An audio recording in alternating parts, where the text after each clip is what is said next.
داستان فیلم امروز ما در مورد چند سال آینده است، جایی که دنیا بر اثر ظهور موجوداتی عجیب نابود شده و نظریه‌های مختلفی درباره پیدایش این موجودات بود. یه سری‌ها میگفتن که از طریق حشره‌های آلوده به وجود اومدن و یه سری‌های دیگه هم میگفتن که یه غبار بنفش سیاره زمین رو در بر گرفت و باعث به وجود اومدن اونا شد. ولی تمام اینها خرافاتی بیش نبود. امروز می‌خوایم که با هم دیگه خلاصه این فیلم جذاب رو ببینیم. ولی قبل از شروع فیلم یادتون نره که کانال فیلمک رو سابسکرایب کنید و برای دیدن فیلم‌های بیشتر زنگوله رو فشار بدید. فیلم با مردی به نام پل شروع میشه که اونو در حال جستجو توی شهر خرابه میبینیم و بعد از دویدن توی آوارهای این شهر به یه خونه متروکه میرسه و اونجا دو تا پسر بچه تنها پیدا میکنه. پل که دلش برای این بچه‌ها سوخته بود، اونا رو با خودش از اونجا میبره. بعد از اون فیلم به 15 سال بعد میره، جایی که میبینیم دو پسر بچه بزرگ شده بودن. اسم یکی از اونها جوزف و دومی توماس بود و با هم توی خونه کنار پل زندگی میکردن.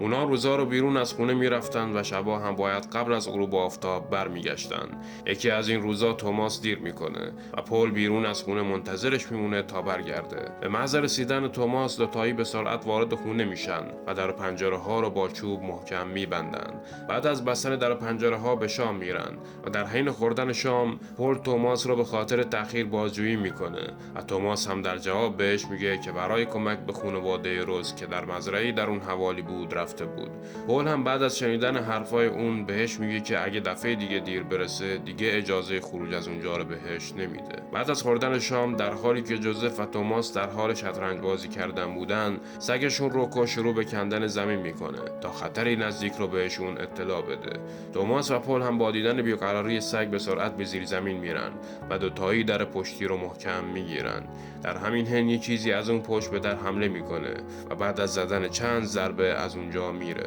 بعد از اون توماس پیش برادرش جوزف میره و ازش میخواد که توضیح درستی برای همراهی نکردنشون داشته باشه. جوزف هم با خونسردی به توماس میگه که زمانی که شما پشت در بودید من اینجا داشتم زمان برخورد ضربات به در رو حساب میکردم که ضربه اول 10 ثانیه و دومی 20 ثانیه و سومی فقط 1 ثانیه طول کشید و این نشون میده که اون چیزی که اون بیرونه خیلی باهوشه، چون ضربه اول رو برای امتحان مقاومت در زده بود ولی دومی ضربه اصلی برای شکستن در بود و ضربه سوم هم از روی ناامیدی. صبح روز بعد پل در رو بررسی میکنه و جای چنگ‌های موجودی رو روی در میبینه و با دیدن پوسیده بودن در از بچه‌هاش میخواد برای تقویت اون چوب جمع کنن. بعد از جمع کردن چوب پیش جوزف که در حال ساخته ماشین بود میره و از اون در مورد ساخته این ماشین سوال میکنه. جوزف هم در جواب بهش میگه که از موندن توی اون خونه و زندگی با ترس خسته شده، برای همین یه ماشین طراحی کرده تا بتونه از اونجا بیرون بیاد.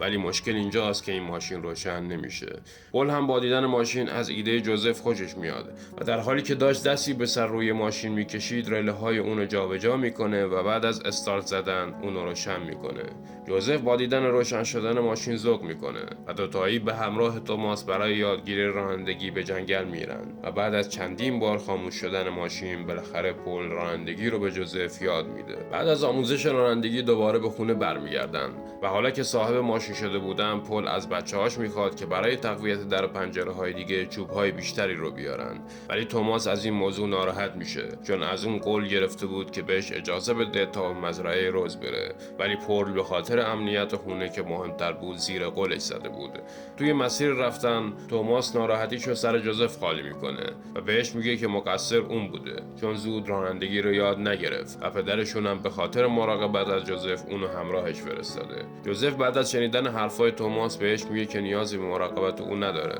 و به تنهایی از پس مأموریتی که پل بهش سپرده بود برمیاد. بعد از اون توماس از ماشین پیاده میشه و قبل از رفتن به مزرعه روز یه جایی رو با جوزف مشخص میکنن تا قبل از تاریک شدن هوا اونجا همدیگر رو ببینن و با هم به خونه برگردن. در حالی که جوزف و توماس از هم جدا شدن، پل بعد از اتمام کارهای خونه به سمت آبشاری توی اون نزدیکی میره تا برای خودش خلوت کنه و در حالی که مشغول سیگار کشیدن بود، حفره سیاهی رو توی دل سنگ‌ها میبینه. در همین حین جوزف به یک کشتی متروکه توی رود میرسه و با اکسپ کردن خودش به ماشین وارد کشتی میشه و شروع به گشتن داخل کشتی میکنه تا به اتاق تاریک برسه. به محض ورود به اتاق میلیون ها سوسک بهش حمله میکنن، ولی قبل از از اینکه بتونن به اون آسیب برسونن جوزف از اونجا فرار میکنه. توماس هم به مزرعه روز میرسه و اونجا شارلوت دختر مالک مزرعه رو میبینیم که به همراه توماس به سمت درختی توی دل مزرعه میرن و اینجا مشخص میشه که به هم علاقمند شدن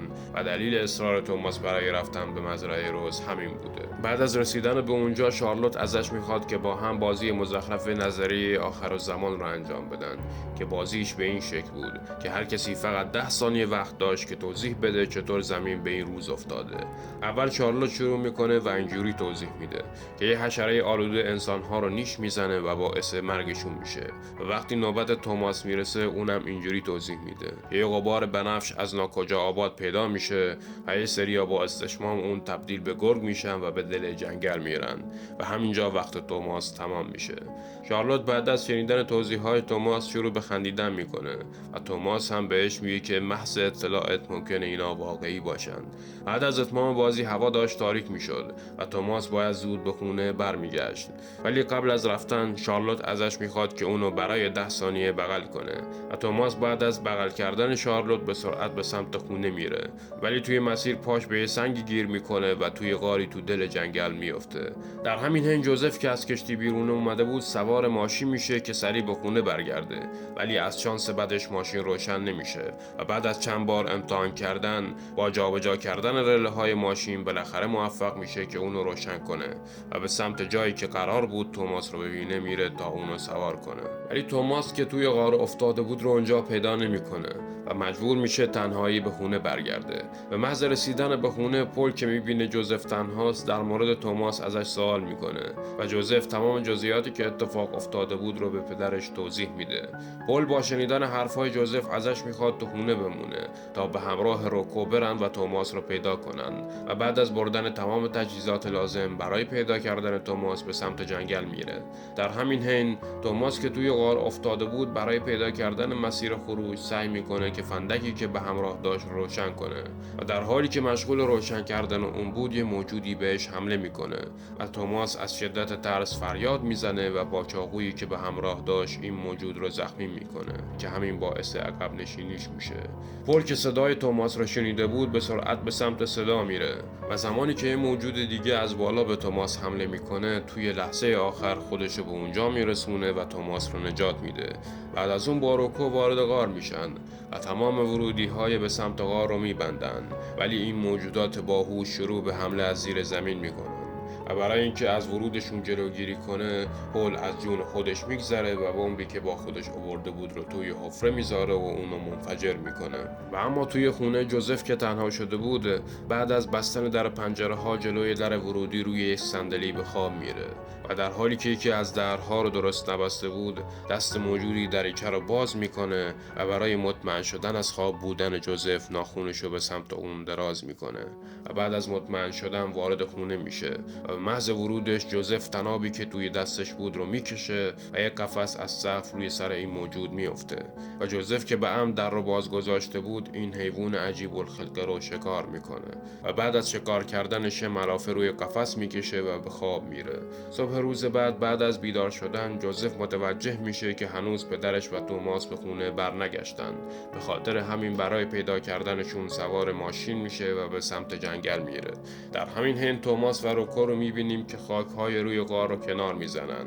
و پل که زخمی و بیهوش بود رو از اونجا بیرون میارن. بعد از بیرون اومدن روکو صدای ماشین جوزف رو میشنوه و به سمت اون میدوه و با دیدن جوزف اونو به سمت غار میبره. با رسیدن به اونجا و دیدن حال پدرش سریع اونو سوار ماشین میکنن و به خونه میبرن. توی خونه بعد از پیاده کردن پل اونو توی رخت خواب میذارن و دوتایی به اتاق جوزف میرن که اونجا توماس متوجه یک قفس میشه و وقتی از جوزف در مورد اون سوال میکنه بهش میگه که یکی از این حیوونا رو دیشب شکار کرده. توماس که باورش نمیشد ملافه‌ای که روی قفس بود رو میکشه و با کشیدن ملافه حیوانی که اون تو بود شروع به تکون خوردن و جیغ و داد میکنه و جوزف به سرعت قفس رو میپوشونه و به توماس میگه که این حیوونا به شدت به نور حساسن و نور خورشید اونا رو دیوونه میکنه. بعد از دیدن شکار جوزف دوتایی به سمت پل میرن تا زخمای اونو پانسمان کنن و در حین پانسمان جوزف شروع به توضیح دادن در مورد شکار دیشبش میکنه و به توماس میگه که دیشب فقط 8 ثانیه طول کشید تا وارد خونه بشه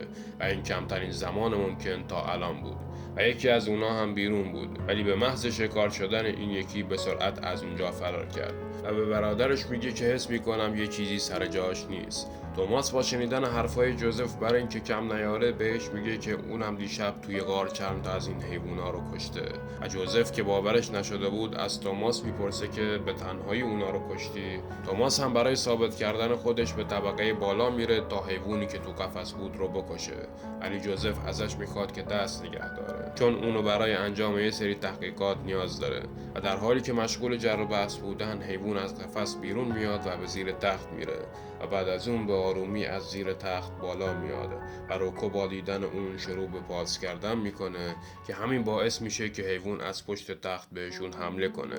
ولی جوزف با چوبی که اونجا بود اونو میگیره و توماس با تبری که دستش بود سرشو از بدنش جدا میکنه. بعد از مردنش جوزف لاششو به انبار میبره تا اونو کالبد کافی کنه، ولی با کالبد کافیش چیز جدیدی گیرش نمیاد. در همین حین توماس از جوزف میخواد که پدرشونو به مزرعه رز ببرن چون اونجا داروهای بیشتری هست و بیشتر میتونن ازش مراقبت کنن، ولی جوزف با این موضوع مخالفت میکنه و به توماس میگه که رفتن اونا بیفایده است و اونا حاضر نمیشن که این کار رو براشون انجام بدن، ولی با اصرار توماس بالاخره جوزف قبول میکنه و پدرشون رو سوار ماشین میکنن و به مزرعه رز میبرن. بعد از رسیدن به اونجا توماس با پدر و مادر شارلوت صحبت میکنه و داستان پدرشون رو برای اونا تعریف میکنه، ولی همونطور که جوزف گفته بود اونا قبول نمیکنن و بهشون میگن که شرایط مراقبت از یه بیمار بدحال رو ندارن. شارلوت که اونجا بود اعتراض میکنه، خاطر همین پدرش برای اینکه تو خونه‌شون غذای بیشتری برای جوزف و پل بمونه قبول میکنه که یکی از اونا توی مزرعه بمونه.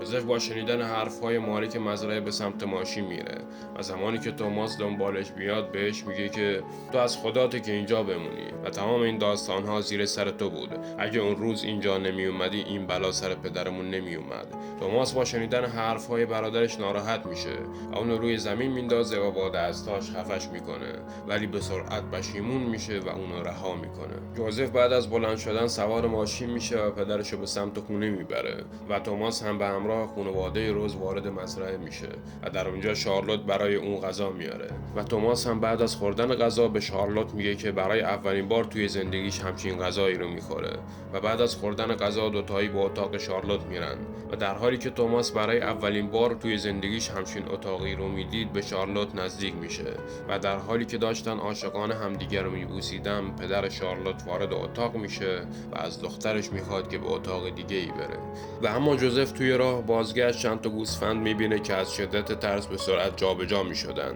و با دیدن تپه های خاکی دور و برشون متوجه میشه که این حیوونا بیشتر از زیر زمین حمله میکنن. بعد از دیدن این صحنه به خونه میرسه و میبینه که زیر دیوار خونه کنده شده و این نشون میداد که حیوونا زیر خونه‌شون جمع شده بودن. با بردن پدرش به داخل خونه سری وسایل را جمع میکنه تا حفره‌ها رو بپوشونه و بتونه برای خودش زمان بخره و بعد از بوسیدن پیشونی پدرش آماده نبرد با این موجودات میشه. در همین حین توی مزرعه روز توماس برای پیدا کردن دارو به آشپزخونه میره و در حالی که مشغول گشتن بود شارلوت از راه میرسه و توماس هم به شارلوت توضیح میده که نگران حال پدرشه، برای همین میخواد که داروها رو براش ببره. شارلوت هم با شنیدن حرفای اون داروها رو بهش میده و توماس هم اونو بغل میکنه و بهش قول میده که زود پیشش برگرده. در همین حین یکی از کارکنای مزرعه صحبت‌های اونا رو میشنوه و زمانی که توماس داشت از اونجا میرفت با اسلحه جلوش میگیره و اونو به اتاق نگهبانا میبره و برای تنبیهش اونو به چوب میبنده و میخواست با اسلحه‌ای که از پاهاشو قلم کنه، ولی توی لحظه آخر زمانی که میخواست شلیک کنه زیر پاش خالی میشه و یکی از این حیوونا اونو به پایین میکشه. پدر شارلوت که توی اتاقش بود صداشو از بیرون میشنوه و برای مطمئن شدن از اینکه اتفاقی نیفتاده میخواست به سمت اونا بره، ولی یکی از این حیوونا به سمتش حمله میکنه و شمعی که دستش بود به سمت پرده پرت میشه و پرده آتیش میگیره و در همین حین مادر شارلوت برای پیدا کردن دخترش از اتاق بیرون میاد، ولی یکی از این حیوونا جلوش سبز میشه و با تکون دادن فکش به سمت اون حمله میکنه و اونو میکشه. شارلوت هم که توی اتاقش این صداها رو میشنید با ترس از اونجا بیرون میاد و با دنبال کردن لکه های خون به حمام میرسه و یکی از این حیوونا رو بالای جسد مادرش میبینه. در همین حین تو اتاق نگهبانا حیوونا بهشون حمله میکنن و همه را یکی پس از دیگری میکشن و در حالی که آتیش داشت به اتاق میرسید، توماس چوبی که بهش بسته شده بود رو میشکونه و خودش آزاد میکنه و به محض آزاد شدنش یکی از این حیوونا بهش حمله میکنه. ولی قبل از اینکه بهش برسه، شارلوت با تفنگی که دستش بود از راه میرسه و اونو نجات میده. بعد از آتش گرفتن مزرعه روز، شارلوت به توماس میگه که تمام افراد خانواده‌شو از دست داده و با هم تصمیم میگیرن که اونجا رو ترک کنن و به خونه توماس برن. و اما تو خونه جوزف که توسط حیوونا محاصره شده بود، تمام حفره ها رو میپوشونه و در حالی که آماده جنگیدن بود، دریچه باز میشه، ولی به جای دست حیوان دست یه آدمیزاد از داخل در وارد میشه تا معلوم شه که اونا توماس و شارلوت بودن. و با وارد شدن توماس، جوزف که خوشحال شده بود اعتراف میکنه که برای کشتن اونا به کمکش نیاز داره